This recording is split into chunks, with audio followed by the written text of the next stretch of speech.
اعوذ باللہ من الشیطان الرجیم بسم اللہ الرحمن الرحیم فیتعلمون منہما ما یفرقون به بین المرء وزوجہ صدق اللہ العظیم۔ جادو جنات کے اعمال و وظائف چل رہے ہیں کہ جن کا جادو کا اثر ہو جائے، جنات کا اثر ہو جائے تو وہ کیا عمل کرے، کیا پڑھے۔ کچھ پہلے بتائے تھے، کچھ اور علماء نے لکھے ہیں کہ سورۃ یونس کی آیت نمبر 80 اور 81 فوقع الحق وبطل ما كانوا يعملون، اور سورۃ طٰہٰ کی آیت نمبر 69 اور 70 وَأَلْقِ مَا فِي يَمِينِكَ تَلْقَفْ مَا صَنَعُوا، یہ آخر تک۔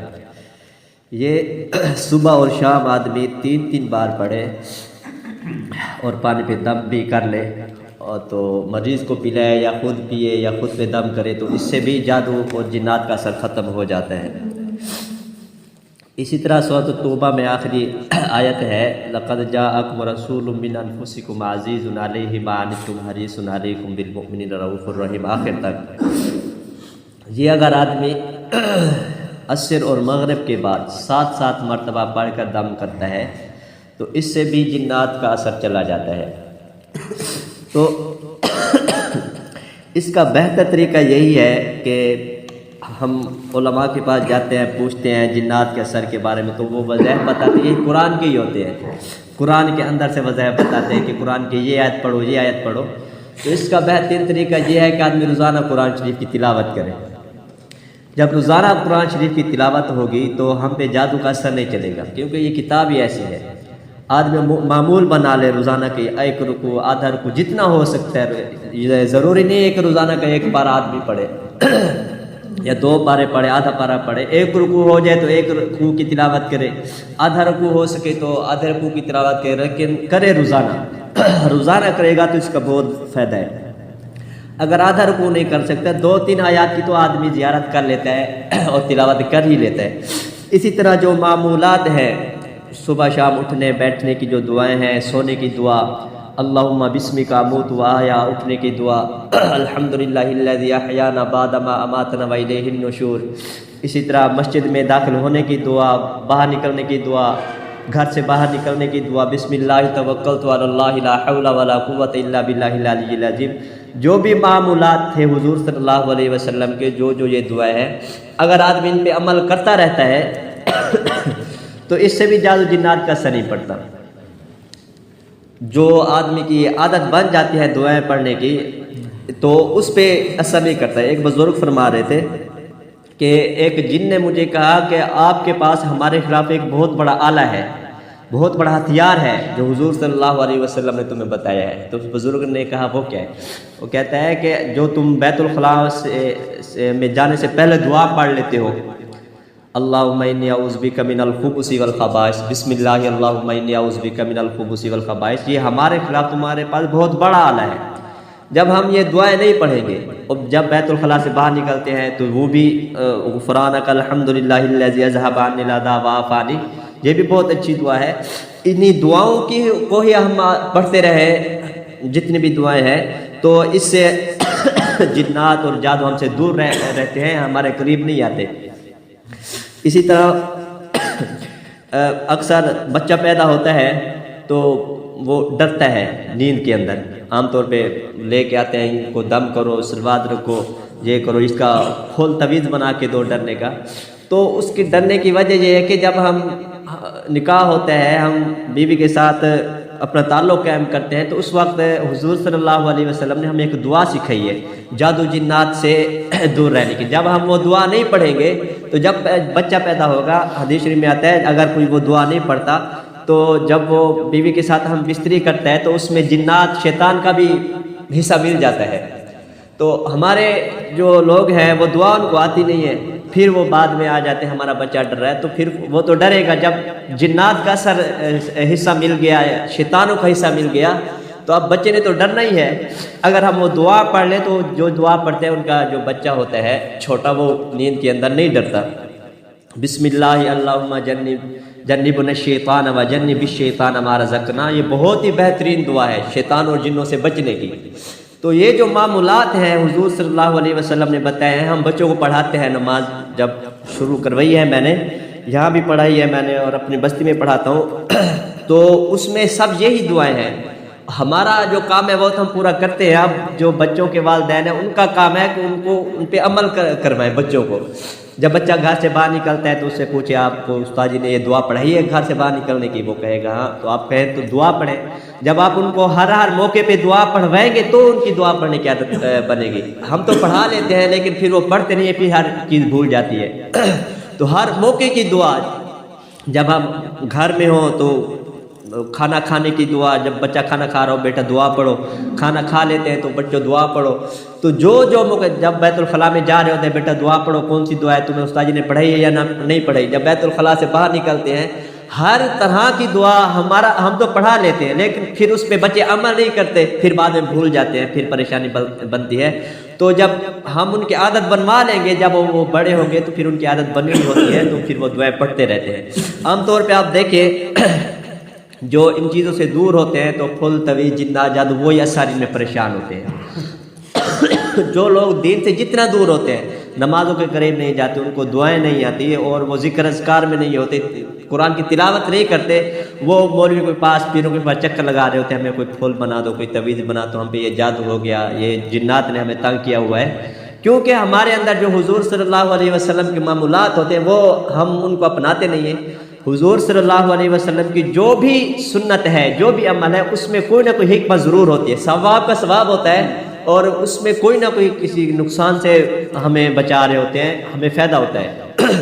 تو ہم کوشش کریں کہ جو حضور صلی اللہ علیہ وسلم کے معمولات ہیں ان کو پورا کریں. حدیث شریف پہ آتا ہے کہ جو آدمی رات کو سو کے, جب وضو کر کے سوتا ہے, پاک ہو کے سوتا ہے, تو اللہ تعالیٰ اس کے لیے ایک فرشتہ مقرر کر دیتے ہیں جو جنات جادو نقصان سے اس کی حفاظت کرتا ہے. تو اب ہم اس پہ عمل کرتے نہیں ہیں, پھر پریشان ہوتے ہیں. اسی طرح حدیث پاک میں آتا ہے جو آدمی ایک بار آیت الکرسی پڑھ کے سوتا ہے تو اس کے لیے اللہ تعالیٰ ایک فرشتہ مقرر کر دیتے ہیں, اس کی حفاظت کرتا ہے. تو جب فرشتہ جہاں ہوگا ہماری حفاظت کے لیے تو وہاں جادو جنات کیسے آ سکتے ہیں, ہمارا نقصان بھی نہیں ہوگا. اسی طرح ہم چھوٹے چھوٹے تھے تو ہمیں استاد جی پڑھایا کرتے تھے کہ جو ایک بار آیت الکرسی پڑھتا ہے تو اس کے گھر کی حفاظت ہوتی ہے, اس کی اپنی حفاظت ہوتی ہے. جب 2 بار پڑھتا ہے تو اس کے پورے گھر کی حفاظت ہوتی ہے. جب 3 بار پڑھتا ہے تو اس کے پورے علاقے کے بستی والوں کی حفاظت ہوتی ہے. تو جب ہم رات کو سوئیں تو 3 بار آیت الکرسی پڑھ کے سوئیں. جن کے اندر جو قوت ارادی ہے, جو یعنی دین سے دور رہتے ہیں, تو وہی اس کے اندر یعنی کہ جادو جنات پھول تویز کے اندر شامل ہوتے ہیں. ہم اپنے جو عقیدے ہیں ان کو بھی درست کریں, عقیدوں کو مضبوط کریں. جن کے عقیدے کچے ہوتے ہیں, یعنی جن کو مسلمان اور کافر کے درمیان زیادہ فرق کا علم نہیں ہوتا, تو وہ بھی ان کاموں میں لگے ہوتے ہیں.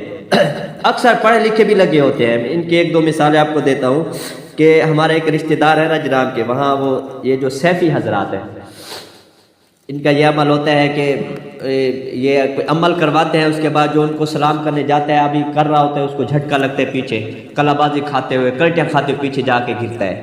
تو یہ سیفی حضرات مشہور ہیں. تو ہمارا ایک رشتہ دار سمجھدار تھا, وہ ان میں پھنس گیا. تو اس نے پھر میرے والد صاحب کو مجبور کیا, آپ بھی چلیں, وہ اس طرح کرتے ہیں, بہت اللہ والے ہیں, یہ ہے وہ ہے فلاں فلاں. تو ابو جو تھے وہ آخر مجبور ہو کے چلے گئے. تو اب وہاں کیا ہوتا ہے کہ وہ سارے ناچ رہے ہیں اور گھوم رہے ہیں, کوئی ادھر سے جا رہا ہے, کوئی ادھر بھاگ رہا ہے. جو بھی اس کو جا کے سلام کرنے کے لیے ایسے ہاتھ لگاتا ہو, پھر ایسے بجلی کی طرح اس کو جھٹکا لگتا اور کلہ بازی کھاتے ہوئے پیچھے جا گرتا. سب کا یہی حال ہے, ساری ایسی دھوم مچی ہوئی ہے. تو میرے والد صاحب دیکھ رہے ہیں, سب سارا ماجرا دیکھ رہے ہیں. تو والد صاحب وہاں بیٹھے, اب اس نے کہا کہ آپ بھی جائیں سلام کر کے ان کو, آپ پہ بھی اثر ہوگا, آپ کے دل میں اثر ہوگا, ذکر آپ کا شروع ہو جائے گا یہ وہ. تو والد صاحب جو ان کے وہ تو ابھی سلام کر رہے ہوتے تھے تو پیچھے کلا باز, اب والد صاحب جو اس کے ہاتھوں میں ہاتھ ملا کے کھڑے رہے, ان کو کوئی اثر نہیں ہوا. ان کا عقیدہ مضبوط تھا, کیونکہ والد صاحب ان چکروں میں اکثر پڑھتے نہیں تھے, جادو جنا یہ فلاں فلاں فلاں. تو جو جن کا عقیدہ مضبوط ہوتا ہے, یعنی جو ان چکروں میں نہیں لگتے اور جن کے معمولات جو حضور صلی اللہ علیہ وسلم نے بتایا ہوتے ہیں وہ پورے ہوتے ہیں, تو ان پہ نہ جادو کا اثر ہوتا ہے نہ کسی اور شعبدہ باز کا اثر ہوتا ہے. اب والد صاحب کافی دیر تک ان کے ہاتھوں میں ہاتھ ملا کے کھڑے رہے, بعد میں آ کے بیٹھ گئے. دوسرے وہ کوئی ادھر کلٹی کھا رہا ہے, کوئی ادھر اڑ رہا ہے, کوئی یہ کر رہا ہے وہ کر رہا ہے. اسی طرح ایک مولوی صاحب سنا رہے تھے کہ ہم ایک علاقے میں گئے تو وہاں مشہور تھا کہ اس یہاں ایک قبرستان ہے، وہاں ایک بابا ہے، اس کی قبر پہ جو سوتا ہے بابا جی اس کو لات مارتے وہ اٹھتا وہ وہاں جا کے گرتا ہے. تو وہ بھی وہاں پہنچ گئے، ہم بھی دیکھیں، اور واقعی ایسے ہو رہا تھا، جو بھی آدمی اس پہ سوتا اور اس کو غیبی لات آتی اور وہاں جا گرتا، سب وہ پریشان تھے. تو اس کے ساتھ ایک شاگرد تھا، تو اس مولوی صاحب نے کہا کہ آپ اس پہ سوئیں، دیکھتے ہیں آپ کو کچھ ہوتا ہے یا نہیں ہوتا. جب اب اس کا شاگرد سویا، وہ میری طرح دبلا پتلا تھا، بالکل کمزور تھا، لیکن علم تھا ان کو، یعنی کہ وہ حضور صلی اللہ علیہ وسلم کے جو معمولات تھے، سنت طریقہ تھا، ان پہ وہ پابند تھا. وہ سویا پر اس کو کوئی اثر نہیں پڑا. پھر وہ مولوی صاحب سوئے، ان کو بھی کوئی اثر نہیں پڑا. وجہ کیا ہے کہ ان کا ذہن جو ان کے عقیدہ تھا وہ ٹھیک تھا، اور وہ ان چکروں میں جادو جنات جو ہر وقت ان میں پڑے رہتے ہیں، زیادہ اثر بھی ان پہ ہوتا ہے. تو اب ان کو کچھ نہیں ہوا. اس کے بعد جو لوگ سوتے رہے ان قبروں پہ، پھر اس کو بھی کوئی اثر نہیں ہوا. انہوں نے کہا آپ تو وہابی ہو، پتہ آپ نے کیا کر دیا، بزرگ کی کرامت ختم کرا دی. انہوں نے کہا ابھی بزرگ کی کرامت نہیں تھی، جنات کا اثر تھا، لیکن آپ کے جو ذہن اعتقاد تھے وہ کچے تھے. آپ ان کو ذہنوں میں لے کے ہر وقت پھول طویز ان چکروں میں پڑے رہتے ہو، اس وجہ سے تم پہ اثر ہو جاتا جادو کا، جنات کا. ہمارے اس طرح ہم تھے نہیں، اس وجہ سے ہمیں کچھ نہیں ہوا. ایک اور دربار تھی، وہاں مشہور تھا کہ وہاں کوئی درخت اکھاڑے یا کوئی وہاں جا کے، یا درخت کے بارے میں مشہور تھا، یہ بہت پہنچی سرکار ہے درخت کے بارے میں، کوئی اس کو توڑتا ہے کھینچتا ہے تو وہ مر جاتا ہے، اس کا کوئی نہ کوئی نقصان ہو جاتا ہے. کچھ لوگ وہاں پہنچ گئے اہل حدیث حضرات، انہوں نے کہا آپ ایسا کریں، آپ پیچھے ہٹ جائیں، ہمیں اجازت دیتے ہیں، ہم یہ درخت اکھاڑ کے لے جاتے ہیں. انہوں نے کہا کہ آپ کا بہت بڑا نقصان ہو جائے گا، آپ تباہ و برباد ہو جاؤ گے. انہوں نے کہا ہم کہہ رہے ہیں کہ اگر ہمارا کوئی نقصان ہوتا ہے، ہم مر جاتے ہیں، تو ہم آپ پہ اس کا قصور نہیں ہوگا، ہم لکھ کے دیتے ہیں. اب جو ان پہ منتیں مان رہے تھے درخت پہ، اور وہاں چڑھاوے چڑھا رہے تھے، پتہ نہیں کیا کیا کر رہے تھے، اور وہ جب ان کو اجازت ملی، انہوں نے کہا ہم پھر ذمہ وار اس کے نہیں ہوں گے، آپ جو یہ درخت اکھاڑ رہے ہو آپ کا مر جاؤ گے یا کچھ، ہم اس کے ذمہ وار نہیں ہوں گے. انہوں نے کہا آپ پیچھے ہٹ جاؤ. کچھ دیر کے بعد انہوں نے اس درخت کو جڑ سے اکھاڑ کے لے گئے. ویڈیو ابھی موجود ہے، وہ پورا درخت لے گئے جس سے وہ ڈر رہے تھے، جس کی عبادت کر رہے تھے. ان کے بارے میں مشہور تھا، یا تو وہاں کا جو بابا ہے وہ ان کو مار دیتا ہے جو اس درخت کو کوئی نقصان پہنچاتا ہے، یا وہ درخت جو ہے جو کچھ کرتا ہے. انہوں نے درخت کو نیچے سے اکھاڑ کے وہ لے گئے. انہوں نے کہا لو، جس کو تم نے مشکل کشا حاجت روا بنایا ہوا تھا یہ جا رہا ہے. انہوں نے اس کی جو چھوٹی چھوٹی وہ تھی نا جڑیں پاڑے، ان کو بھی ساتھ لے گئے. تو اگر ہمارے اعتقاد بھی صحیح ہوں گے اور ہمارے جو معمولات ہیں زندگی کے وہ بھی صحیح ہوں گے، تو ہم پہ نہ جادو کا اثر ہوگا نہ جنات کا اثر ہوگا. باقی انشاءاللہ کل بتائیں گے. اللہ تعالیٰ عمل کی توفیق عطا فرمائے.